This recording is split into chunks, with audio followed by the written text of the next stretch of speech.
1947 में आजाद के बाद आजाद हुआ चीन हमसे आगे क्यों निकला? अरे हम 1947 में आजाद हो गए, हम अंग्रेजों के गुलाम थे। चीन हमसे 2 साल के बाद आजाद हुआ 1949 में, वो जापान का गुलाम था। ऐसा क्या किया उसने? जानते हैं पहला काम क्या किया चीन ने? सबसे पहले उसने जापानियों का नामो निशान मिटा दिया। चीन में न किसी जापानी के नाम पे सड़क, न जापानी के नाम पे मोहल्ला, न जापानी के नाम पे गली, और बाकी तो छोड़ो, अपने चैप्टर से, अपने सिलेबस से जापानियों को उखाड़ के फेंक दिया, जिसलिए 1950 के बाद जो बच्चे पैदा हुए उनको पता ही नहीं चला कि हाँ चीन गुलाम था। और जब चीन अपने यहां नहीं पढ़ाएगा कि मैं गुलाम था, तो भारत को क्या पढ़ाने की कि चीन गुलाम था? पूरी दुनिया को क्या पढ़िए अपने बच्चों को पढ़ाने के लिए भैया चीन गुलाम था? हमारे यहां आज भी पढ़ाया जा रहा हम गुलाम थे। इतने साल अकबर के गुलाम, इतने साल बाबर के गुलाम, इतने साल हुमायूं के गुलाम, इतने साल तैमूर के गुलाम, फिर खिलजी के गुलाम, इसके गुलाम, उसके। अच्छा, ये पढ़ाना तो बेशर्मी है ही है, उससे ज्यादा उनका हम नाम लेके बैठे हुए। जिस दिल्ली को पांडवों ने बसाया, जिस दिल्ली को 5 भाइयों ने भगवान कृष्ण और बलराम के सहयोग से, उनके आशीर्वाद से उस खांडव प्रस्थ को इंद्रप्रस्थ बनाया, वो कंकड़ पत्थर सब कुछ था वहां, उसको ठीक करके उसको इंद्रप्रस्थ बनाया, और वो इंद्रप्रस्थ अब दिल्ली कहलाता है।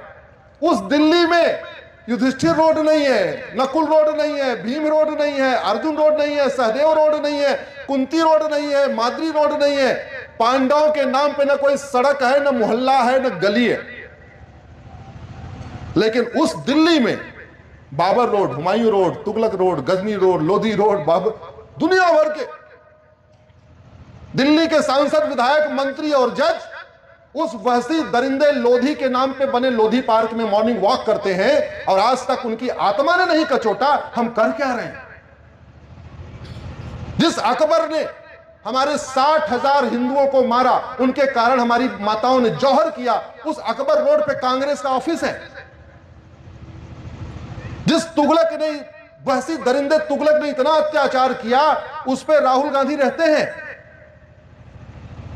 जिस खिलजी ने, शेर शाह ने इतना अत्याचार किया, उसके नाम पे सड़क मोहल्ले गलियां बनी है। और आपको जान के यह भी आश्चर्य होगा, उन सड़क मोहल्ले गलियों को बाबर, हुमायूं, तुगलक, गजनी, गोरी, खिलजी, औरंगजेब ने बनाया भी नहीं था, बाद में बनी हो।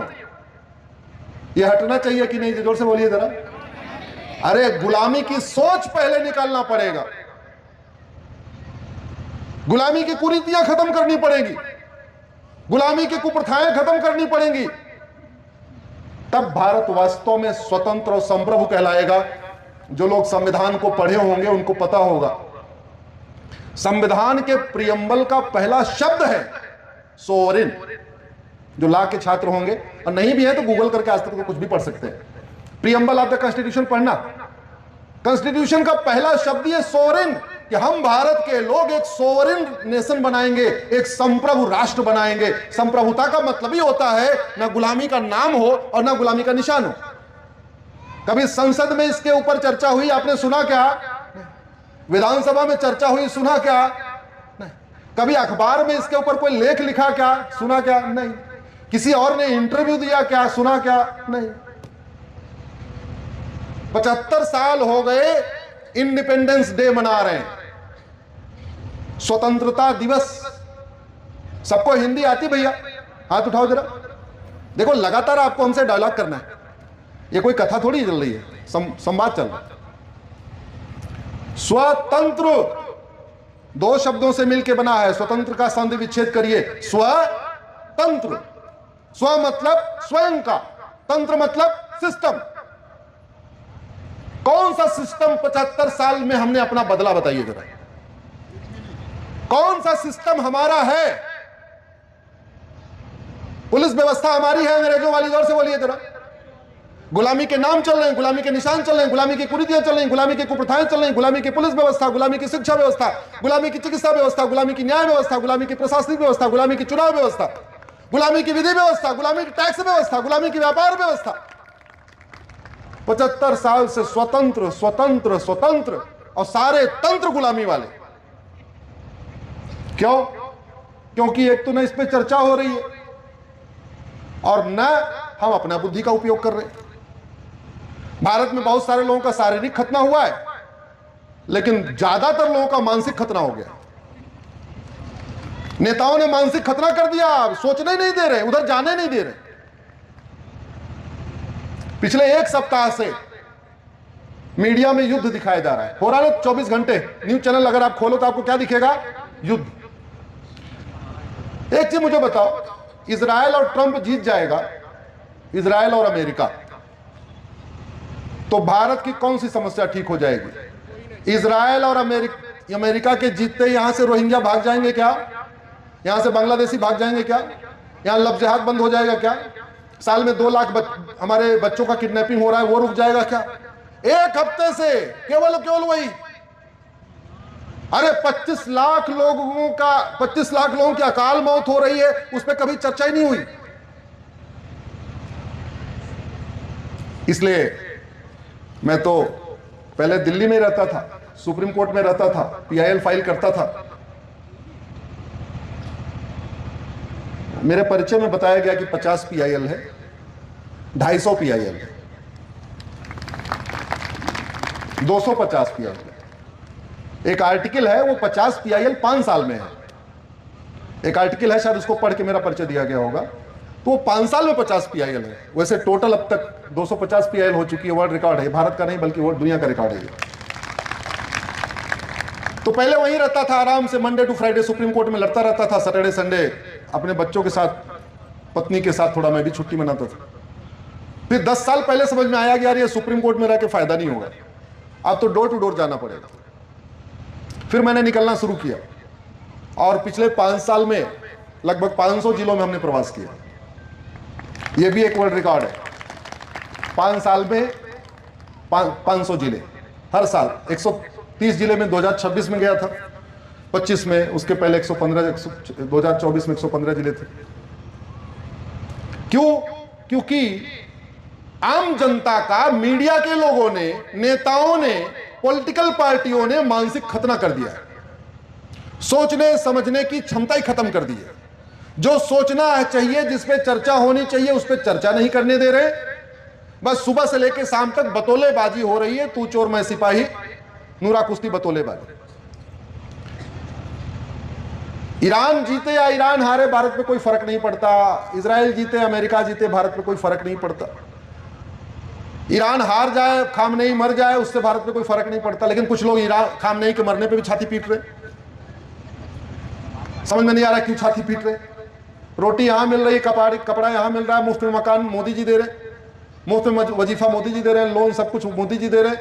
जय जयकार करनी चाहिए मोदी जी की। यहाँ मिसाइल नहीं गिर रही है, भारत पे कोई हमला नहीं कर रहा है, भारत में कोई युद्ध नहीं हो रहा है, जय जयकार करनी चाहिए अपने देश की, लेकिन छाती पीट रहे हैं वहां के लिए। अरे खुशी मनाना चाहिए भैया, दुनिया में युद्ध हो रहा है, हमारे हम सुरक्षित बैठे हुए। क्यों? क्योंकि नेताओं ने मानसिक खतना कर दिया। तो देश में बहुत सारे लोगों का ऐसा है जिनका शारीरिक खतना भी हुआ है, मानसिक खतना भी हुआ है, और बहुत सारे ऐसे लोग हैं जिनका शारीरिक खतना तो नहीं हुआ, लेकिन क्या हो गया? मानसिक खतना। इसको ठीक करने की जरूरत है। अब रामायण में, उत्तरकांड में राम राज्य का वर्णन है। हमारे जितने पूज्य कथावाचक हैं, पूज्य धर्मगुरु हैं, वो बताते भी रहते हैं। रामचरितमानस की चर्चा भी होती है कि दैहिक दैविक भौतिक तापा, राम राज नहीं काहू व्यापा। कि उस समय कोई दैहिक ताप नहीं था, दैविक ताप नहीं था, भौतिक ताप नहीं था, ऐसा बता दिया। लेकिन सवाल यह है, आज की डेट में जो दैहिक ताप है, दैविक ताप है, भौतिक ताप है, यह ठीक कैसे होगा?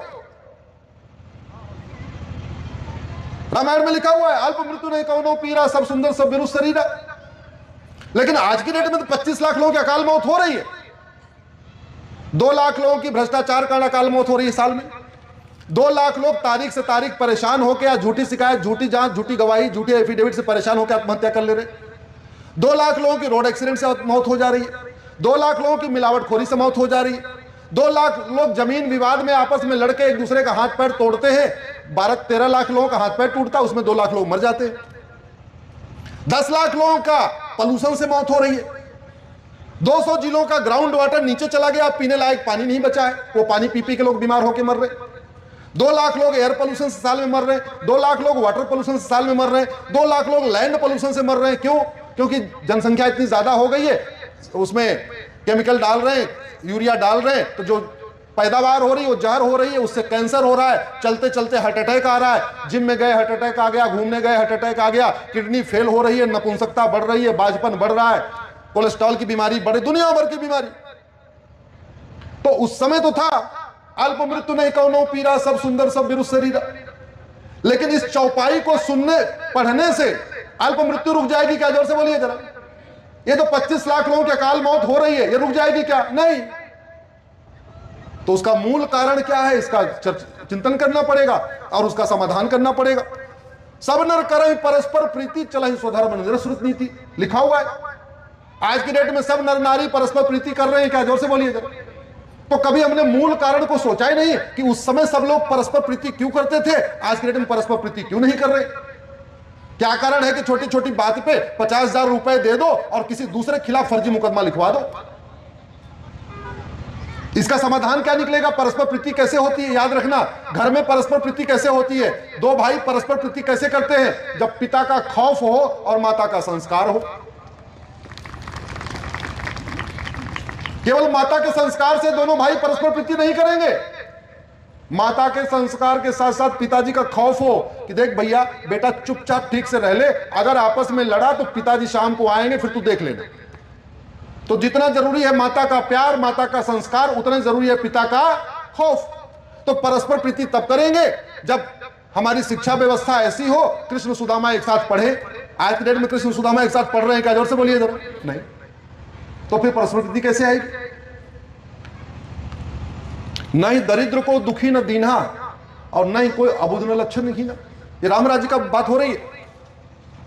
अगर आप लोगों ने राम कथा सुनी होगी तो ये सुनी होगी, चौपाइयां सुनी होगी, बहुत कॉमन चौपाइयां। तो उस समय तो कोई दरिद्र नहीं था, कोई दुखी नहीं था, कोई अबुध नहीं था, कोई लक्षणहीन नहीं था। आज की डेट में क्या दिक्कत है? 83 करोड़ लोगों को मुफ्त में राशन दिया जा रहा है। जब भारत की जनसंख्या 40 करोड़ थी तो 4 करोड़ लोगों को मुफ्त में राशन देना पड़ता था, नहीं 10%। 40 करोड़ थी तो 4 करोड़ लोगों को मुफ्त में राशन देना पड़ता था, नहीं 10% लोगों को मुफ्त में राशन देना पड़ता था। अभी जनसंख्या लगभग 150 करोड़ होने वाली है, अभी 85 करोड़ लोगों को मुफ्त में राशन दिया जा रहा है। तो पहले 40 करोड़ में 4 करोड़ यानी 10%, अभी 150 करोड़ में 85 करोड़ यानी 60%। तो ये बताओ गरीबी बढ़ रही है कि घट रही? जोर से बोलो भैया, आंकड़े बताओ अपने, गुणा भाग करके खुद ही सोचो। तो इसकी चर्चा क्यों हो? तो हमारा ये कहना है। अच्छा।